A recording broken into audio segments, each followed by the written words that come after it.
So thank you all so much for these presentations. Really eloquent and very powerful. The way that aesthetics interfaces with politics and the way that activism can interface with aesthetics. So I want to maybe start this conversation speaking about temporality and the durations of not only the pursuit of justice, but the obtainment or the attainment of justice. Now, I felt like it was quite interesting where, Lisa, you're saying that in the Philippines there is no, let's say, normal avenue for justice, and therefore there must be another format taken. Whereas in the NSU case, at least, there was that normal avenue of justice. There was this trial.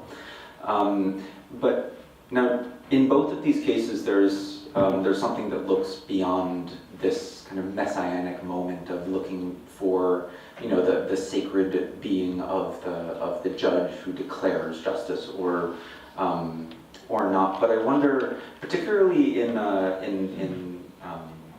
in the case of the reenactment of the massacre that took place in the Philippines, there's a seemingly ritualistic dimension to this, where it's performed every year. And I was really impressed by the images that you showed that demonstrated how collectivizing of a performance this can be, and how it can not only generate awareness, but it can spread that and it can distribute that.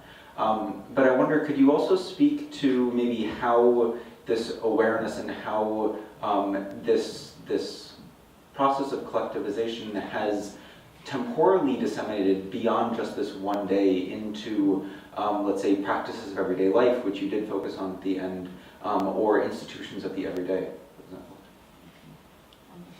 First, in terms of temporality.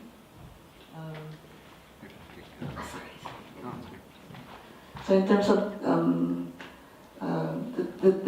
first, in terms of in response to the query on normal avenues of justice, of course, in every case we would want the normal avenues of justice to function, and of course, in every case, everyone tries to have something, or everyone tries to pursue actions which would enact justice on that level, in addition to anything extrajudicial which would amplify these kinds of actions as well. Of course, in reality, that's not usually the case, although there are some times when you get little breakthroughs and little successes along the way. So it's a process that occurs parallel to each other.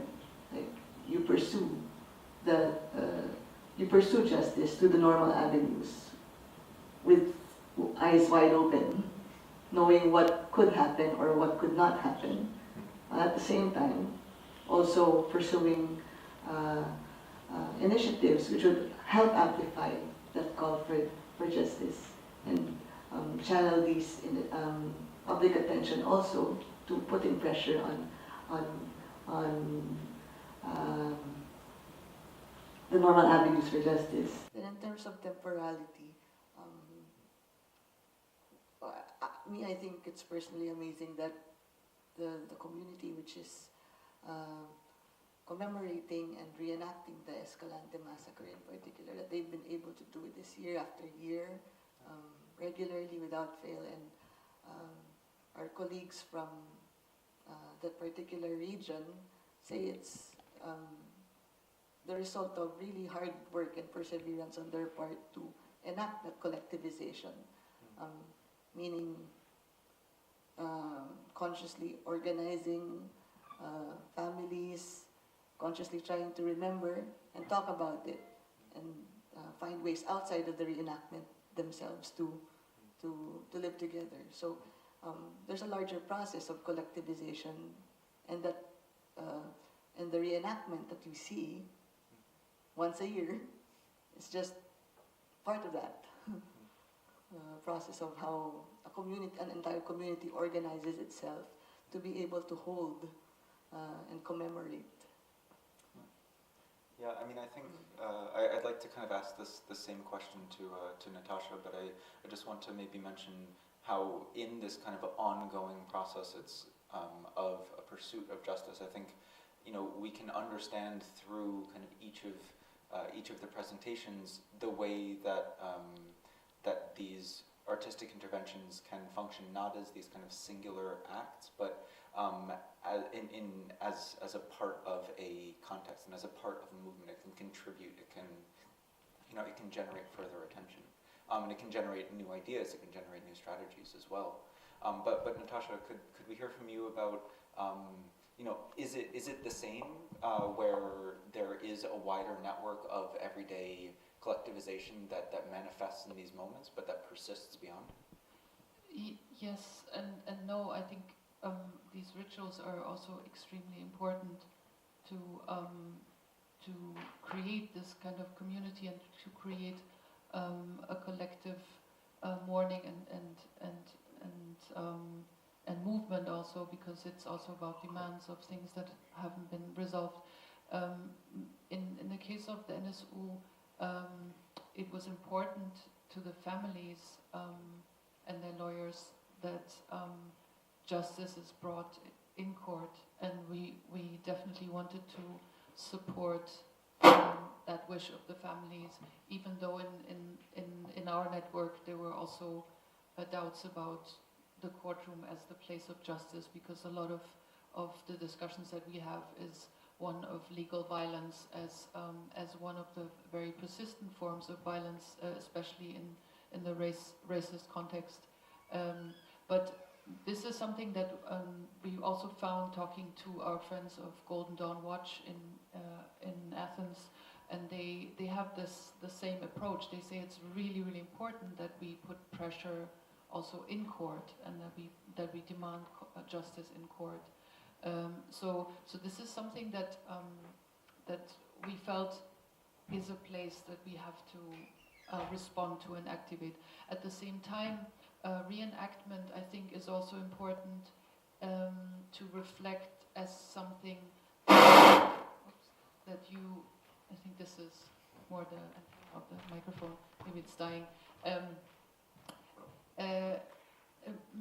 You know, also to talk about the things that you don't want to reenact. Basically, the things that you, the logic that you want to break, or the patterns, or the normalization of certain things that are just done a certain way, to not do them in this way again. And for example, the reason why we put so much emphasis on creating spaces for testimony is because in court, again, the families experienced a form of violence and a form of silencing, and to not repeat that, and looking at other examples of tribunals. For example, we looked at footage of the Russell Tribunal in Stockholm. We were actually shocked in, you know, how the victims were exposed, like stripped naked to show their wounds, and like really stuff that we were like, wow, that stuff should never be repeated again. So also what to understand what not to reenact was important, and to visualize things or to narrate things differently. And if I may add, and correct me if I'm wrong, Natascha, but precisely the work of the tribunal was to pressure the court to go beyond the ritual, because the court process can be ritualized at times and can avoid the important questions. So this, you mentioned Golden Dawn Watch. I remember the first question they asked you when we all met was, why are you doing this? Do you want to apply justice outside the court? And the immediate answer was no, we want to prepare the court to actually ask the questions that need to be asked, and to do, to perform justice, essentially, beyond the ritual. maybe to add, the challenge with the courtroom is precisely when parts of the state is involved in the crime. This is also true for Golden Dawn, which is a group that is in the parliament at the same time has their muscle on the street, beating up and killing people, and having huge support in the police. And when you face these kinds of situations where the state is either ignoring or like consciously also blocking this dismantling or this unraveling of the collusion, then it's that you need to break with the normality of the procedure and come to a different type of reenactment of justice. Yeah, I mean, this makes me think a lot about this video, Lisa, that you showed at the very beginning, where this man was saying, for a long time I had just been satisfied by not participating, and so there is this idea that not doing, it's not a question of not doing nothing, but I still, I do think that there. And within the context of this program of non-fascist living, I think that I wonder to what extent you have kind of all found in your practices that this, while it is about let's say institutional and institutionalized forms of racism and violence, how this also comes into ways of being together and, as you said, living together as well.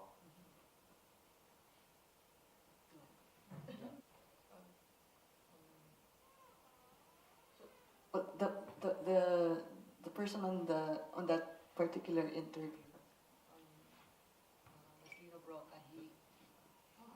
sorry, Michael. Lino Broca. Just don't. Okay, sorry. The light needs to be on. Oh no, okay, sorry.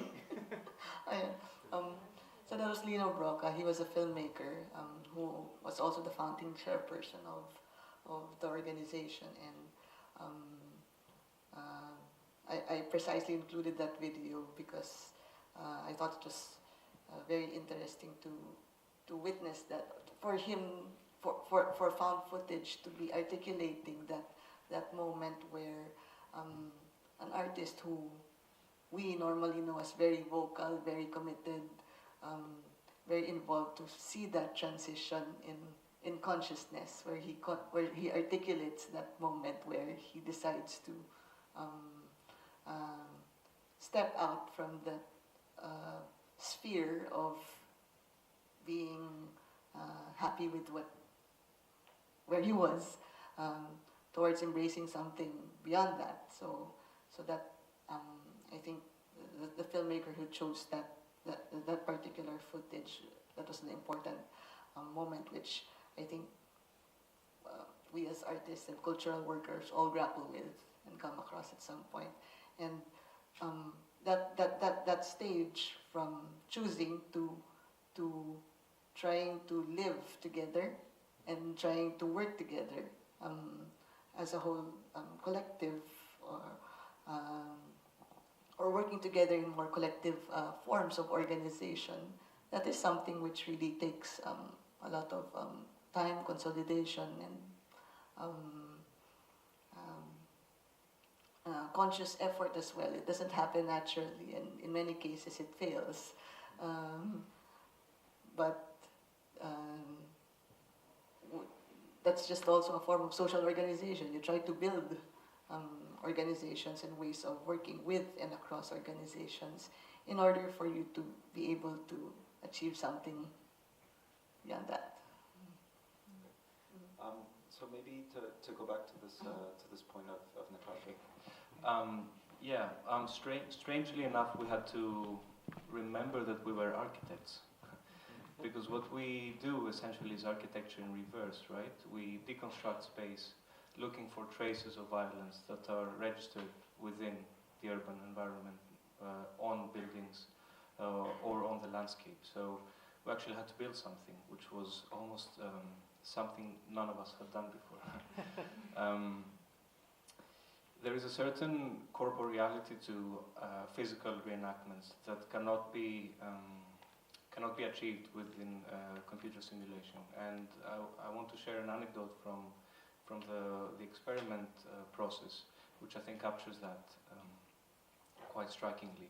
So I was waiting on that desk playing Teme, and we were doing several runs so that I could get the rhythm right. Well, first off, I quickly realized that his pace was not normal. I had to slow down a lot to not move faster than he does in the video. We did several runs without a person in the body's position, because obviously this took a couple of hours. Nobody was going to sit there for 2 hours. But at some point they told the person to assume the body position without telling me.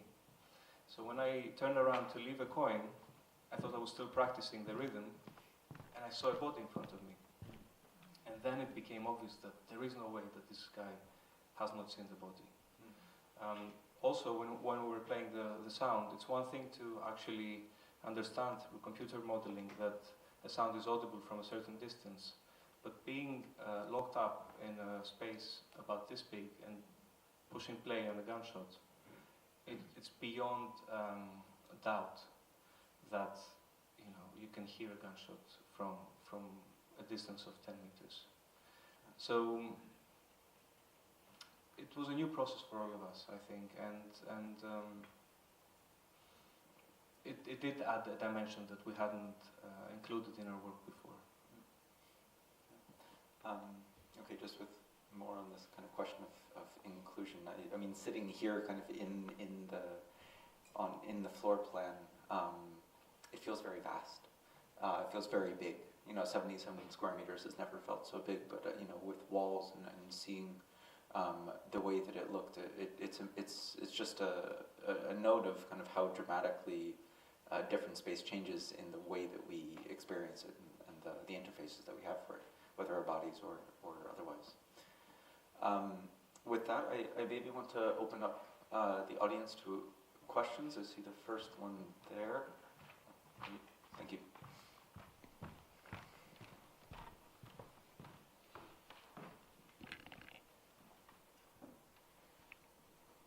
Yes. Does it work? Yes. Did you find anything about the effect of your work on public awareness, truth finding, justice? Are you more optimistic that your work has effect, or are you disappointed about what's happening, or neither? I'm very curious. It's both about Philippines and Germany.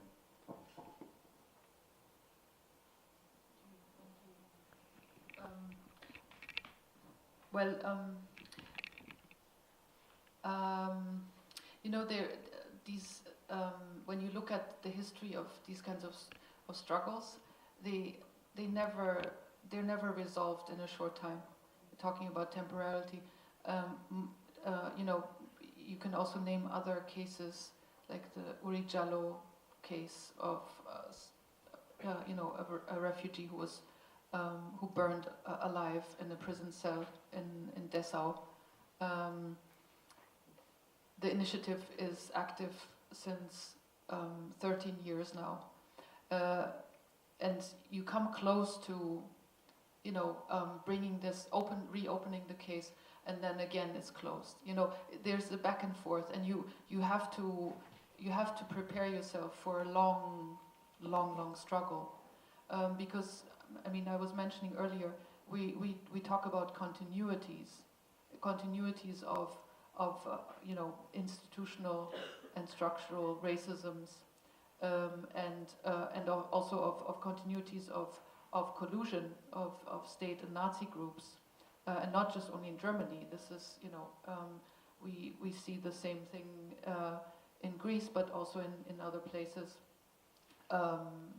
and in the case of the presenting forensic architectures, do you still hear me? Presenting forensic architectures investigation had an immediate effect because it was discussed a lot. There was a lot of exposure, and also every time you went into that space in Documenta, it was full of people, and people watched from beginning to end. And already that, you know, to know that so many people see this, and we always speak about extending the number of witnesses, and witnessing, at least in our understanding, comes with responsibility. Like you see something, and then you have to do something. So in that case, in that sense, yes, there was a lot of response. There was, as I mentioned earlier, also response from the political side and from the state side. So we read this locking up the files also as a response, but also the Conservative Party, the CSU, in the Inquiry Commission suddenly came up with a 40-page dismissal of the forensic architecture investigation, which was the first time they ever actively did anything in the Inquiry Commission. They were completely passive before that, and here they suddenly made an effort of producing a 40-page document to discredit the investigation and to say it's just art, and actually it's nothing. But they had to fill 40 pages with that, and that's also a response. And maybe you can also say more about that. I just wanted to add to that in order for them to produce this report, they had to make public certain documents.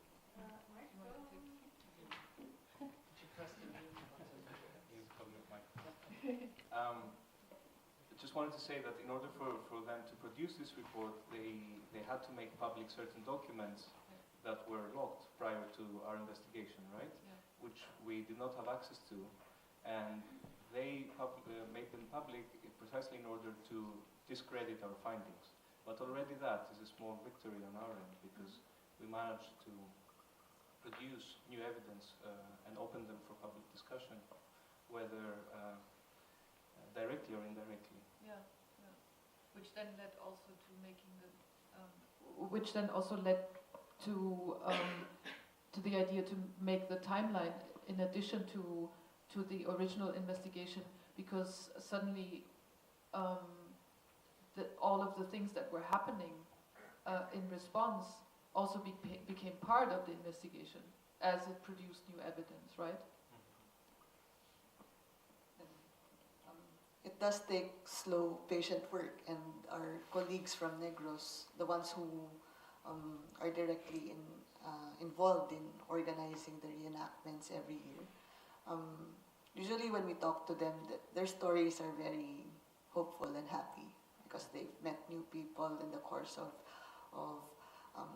trying to mobilize resources, volunteers for this. They met new people who wanted to immerse in the communities where the reenactments were taking place. So it's a lot of person-to-person work that they've seen, and I think that would be a sign of progress happening and of change happening. It might be not as big in terms of media exposure yet, but might get there.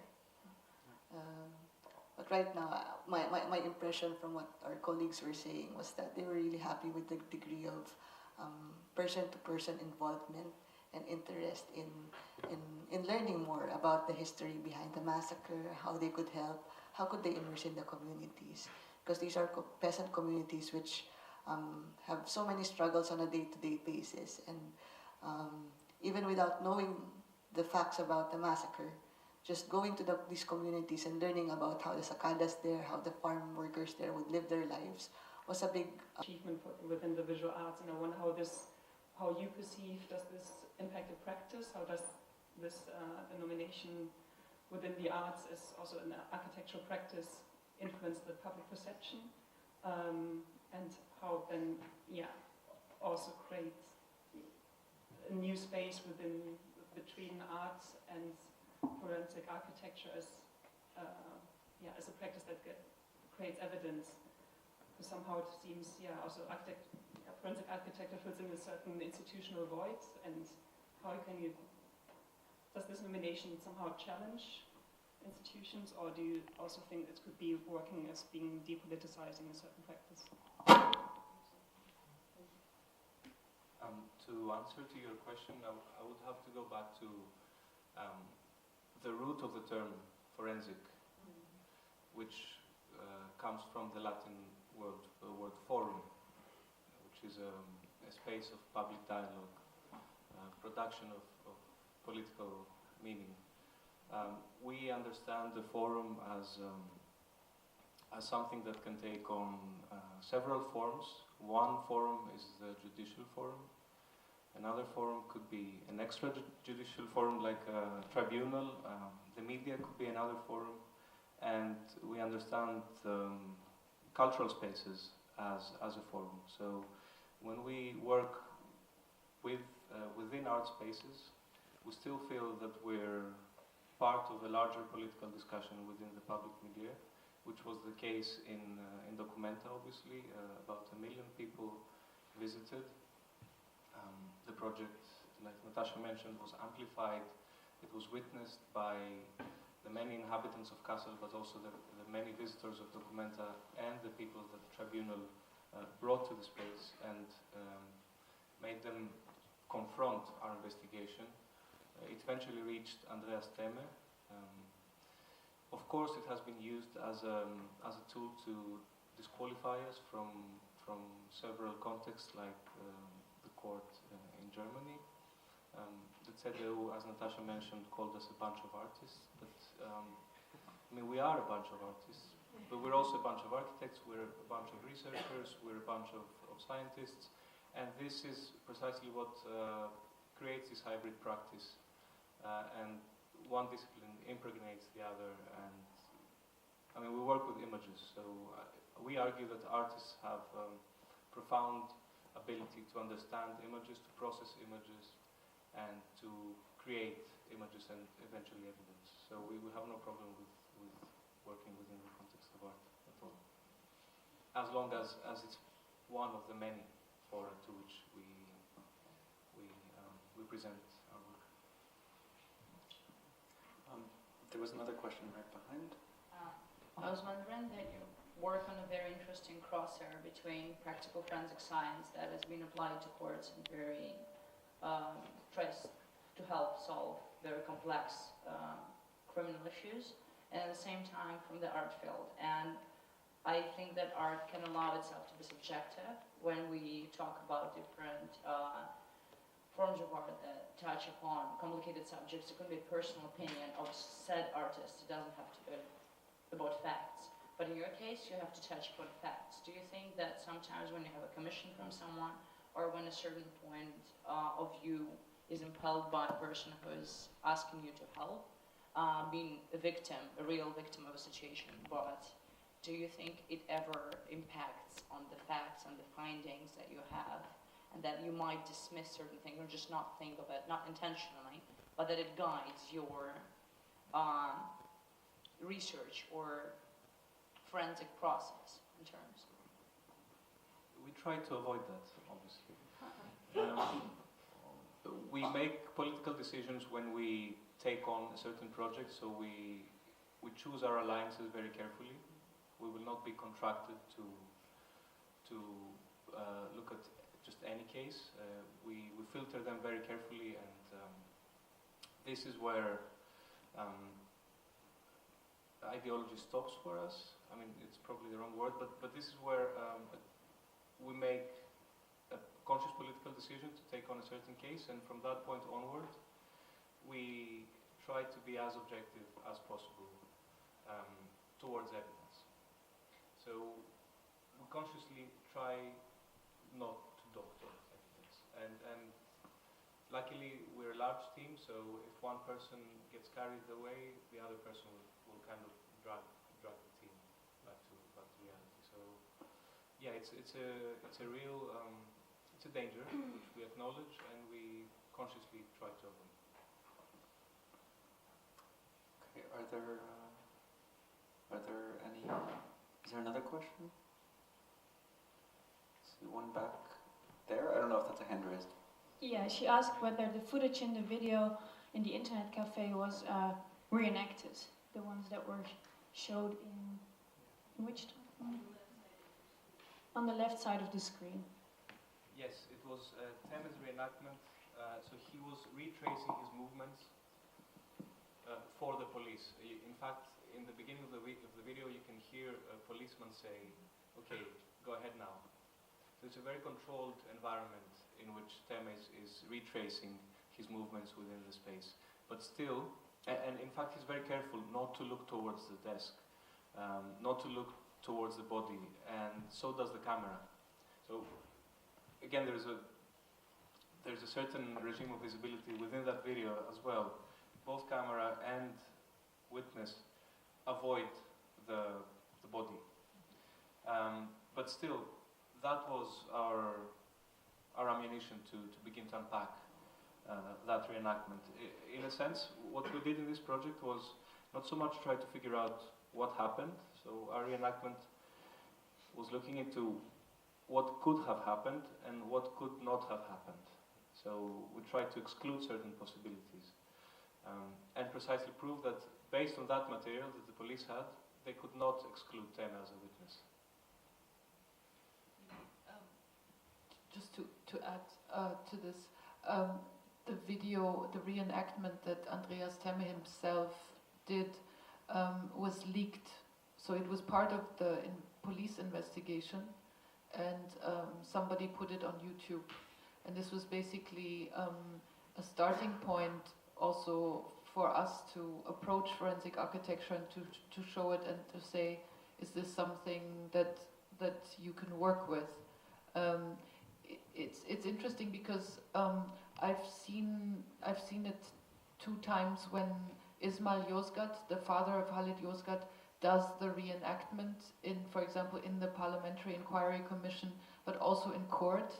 He actually, he moves chairs around and tables, and he like throws himself on the floor. He shows how he found his son and where Temme was sitting. So he also does these reenactments with his own body and with what he has at hand. But of course, as was said earlier, like, factual evidence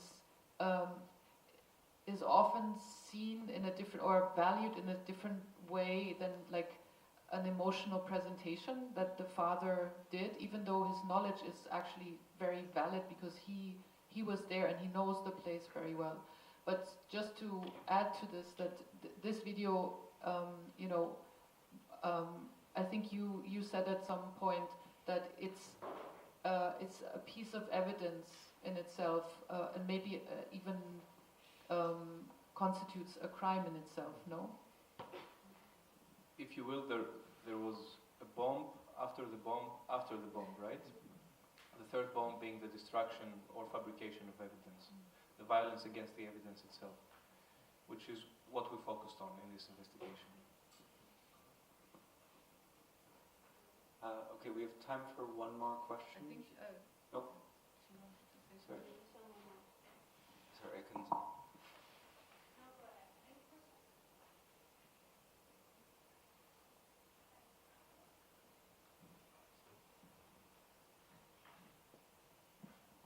I want to thank all of the speakers, first of all, for your presentation and talks, and for all your knowledge and information that you shared with us. I was wondering, particularly about the NSU case, when you did all of this research with forensic architecture, this traveled to the court, I guess, and I was wondering what happened with this reenactment, with all the information that you produced within the court context. It was not shown in court, in fact. It was disqualified a couple of weeks before we would present it. That was done based on some technical issues. We received some documents that we were not supposed to have received. This, however, was after we had finished our presentation, but still, we never made it to the court. It was shown in an inquiry commission, in the inquiry commission of Hessia, and it was actually shown to Andreas Temme himself in this inquiry commission to ask him about whether he does remember seeing the video. But of course, the aim was to show it in court. Maybe we can mention that the family is considering, like now since the trial ended in Munich, the family of Halit Yozgat is considering suing Andreas Temme and opening a new court case, and so again, you know, like we haven't seen the end of this yet, and who knows, maybe the evidence eventually will make it to court, hopefully.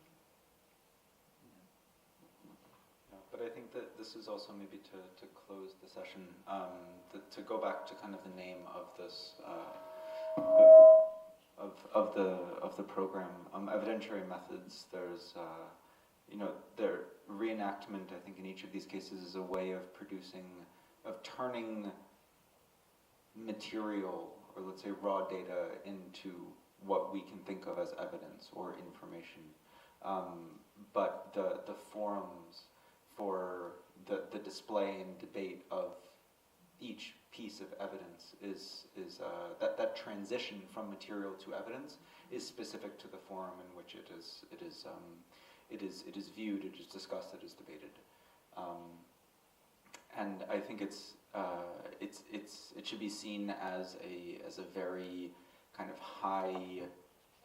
It's one of the greatest achievements, I think, of let's say I mean, citizen journalist is not the right word per se, but of an activistic practice for individuals who have come together out of their own free will and out of political necessity and urgency to get the state to speak back, to oblige the state to respond, because I think it's in these types of situations that we can actually see this is a very crucial moment of democracy, where actually it is the people, it is the artists, it is the citizens who are setting the terms for debate and for engagement. So I think the more forums and the more settings that we can present this material and claim it as evidence, the more likely we are to come in control of that conversation itself.